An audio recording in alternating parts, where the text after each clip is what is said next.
31শে জুলাই 2018 সনের 31শে জুলাই বর্তমান রাজ্য সরকার ক্ষমতায় আসার পর অনিয়মিতদের নিয়মিতকরণের পূর্বে একটি স্কিম ছিল 10 বছর চাকরি করলে অনিয়মিতদের নিয়মিতকরণ করা হবে।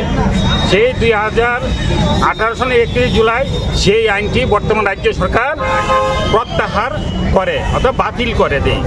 তো সেই বাতিলের মধ্যে উল্লেখ ছিল তারা বিষয়গুলো রিভিউ করবে এবং একটা ভালো আইন তৈরি করবে। দেখা গেছে কি আমরা দীর্ঘ প্রায় 8 বছর অপেক্ষা করেছি। আমরা ভেবেছিলাম রাজ্য সরকার একটি ভালো এবং স্বচ্ছ একটি আইন তৈরি করবেন অনিয়মিত কর্মচারীদের স্বার্থে, কিন্তু 8 বছর পেরিয়ে গেলেও আমরা সেই কোনো আশার বাণী রাজ্য সরকারকে আমরা শুনতে পাইনি বা রাজ্য সরকার কোনো সেই বিষয়ে উদ্যোগ নেয়নি। তাই এই 31শে জুলাই আজকের এই দিনটি আমরা রাজ্যের অনিয়মিত কর্মচারীরা কালো দিবস হিসাবে পালন করছি। রাজ্যের সর্বত্র বিভিন্ন যেসব জায়গা বা যে সকল অফিসে রাজ্যের অনিয়মিত কর্মচারীরা তারা কর্তব্য পালন করছে, তারা সেটি বুকে কালো ব্যাজ ধারণ করে তারা দিনটিকে কালো দিন হিসেবে ঘোষণা করছে এবং নীরব প্রতিবাদ জানাচ্ছে।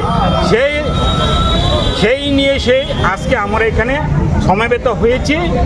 সমবেত হয়ে রাজ্য সরকারের সেই কালো আইনটির বিষয়ে আমরা তীব্র নিন্দা এবং প্রতিবাদ জানাচ্ছি। আপনারা কি চাইছেন? আমরা চাইছি যে অনিয়মিত কর্মচারীদের পূর্বে যেমন একটি নিয়মিতকরণ রুল ছিল, বর্তমানেও একটি সেই রুলসটি চালু করুক বা ভালো স্বচ্ছ আইন তৈরি করুক। আমরা ভেবেছিলাম দীর্ঘদিন রাজ্যে বামফ্রন্ট সরকার ক্ষমতায় ছিল, ক্ষমতা থাকার পরে 2018 সনে তারা বিদায় নিয়েছে। রাজ্যে বিজেপি সমর্থিত একটি সরকার প্রতিষ্ঠিত হয়েছে। মতাদর্শগতভাবে দুই দলের মধ্যে একটা বিশাল পার্থক্য ছিল। ভেবেছিলাম আমরা সেই পার্থক্য নিয়ে তারা সেই আইনটিকে বাতিল করেছে এবং তারা একটি ভালো এবং স্বচ্ছ একটি আইন তৈরি করবে। কেননা তারা নির্বাচনের পূর্বে তারা প্রতিশ্রুতি দিয়েছিল বিভিন্ন রাজনৈতিক সমাবেশে এবং ভিশন ডকুমেন্টে তারা সেই বিষয়টা উল্লেখ করেছিল যদি ক্ষমতায় তারা আসতে পারে তাহলে 6 মাসের মধ্যে তারা রাজ্যের সমস্ত অনিয়মিত কর্মচারীদেরকে নিয়মিতকরণ করবে।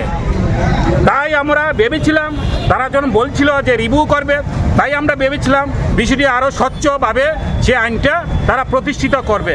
কিন্তু 8 বছর পেরিয়ে গেলেও আমরা সেই আইন আর তৈরি করতে দেখিনি।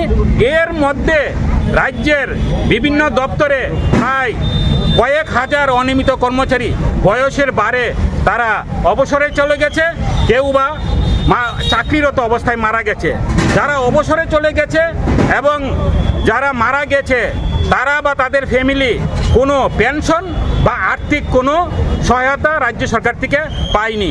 আমরা রাজ্য সরকারের কাছে বারে আমরা ডেপুটেশন দিয়েছি সেই বিষয় নিয়ে এবং গত বছর 4 জুলাই আমরা মহাকরণ অভিযানের মাধ্যমে রাজ্যের যে মুখ্য সচিব রয়েছে ওনার কাছে আমরা ডেপুটেশন প্রদান করেছি।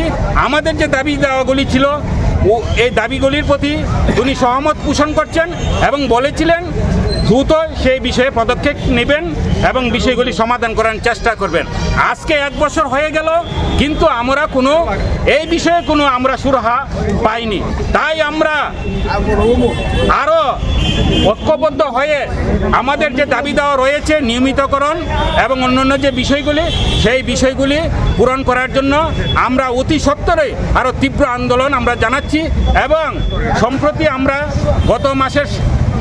এই মাসের 7 তারিখ জুলাইয়ের 7 তারিখ রাজ্যের অর্থমন্ত্রীর নিকট আমরা একটা রিপ্রেজেন্টেশন জমা দিয়েছি।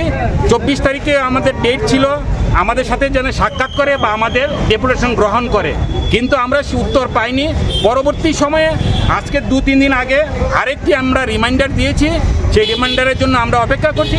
আশা করছি রাজ্যের অর্থমন্ত্রী আমাদের সাথে দেখা করবেন এবং আমাদের দাবি গ্রহণ করবেন, নয়তো আমরা অতি সত্বর বৃহত্তর আন্দোলনে আমরা লড়াইয়ে নামব। সারা রাজ্যে 36,000-এর উপর অনিয়মিত কর্মচারী রয়েছে। এটা অর্থ দপ্তরের যে তথ্য আছে সেই তথ্য অনুযায়ী। আপনারা তো দীর্ঘদিন ধরে আন্দোলন করে আসছেন, কিন্তু হ্যাঁ। এখনো কোনো সুরাহা হলো না। কি না। মনে করতেছেন আগামী দিন কি সুরাহা হবে? আগামীতে বললাম যে অর্থমন্ত্রীর কাছে আমাদের যে রিপ্রেশন দেওয়া আছে, আমরা অপেক্ষা করব কিছুদিন। যদি কোনো রিপ্লাই না পাই তাহলে পুনরায় আবার আমরা লড়াইয়ের আন্দোলনে আমরা নামব। আপনার পরিচয়টা? আমি রতন দেবনাথ, ত্রিপুরা অনিয়মিত কর্মচারী মঞ্চের যুগ্ম আহ্বায়ক। আজকে 31শে জুলাই 2018 সনের 31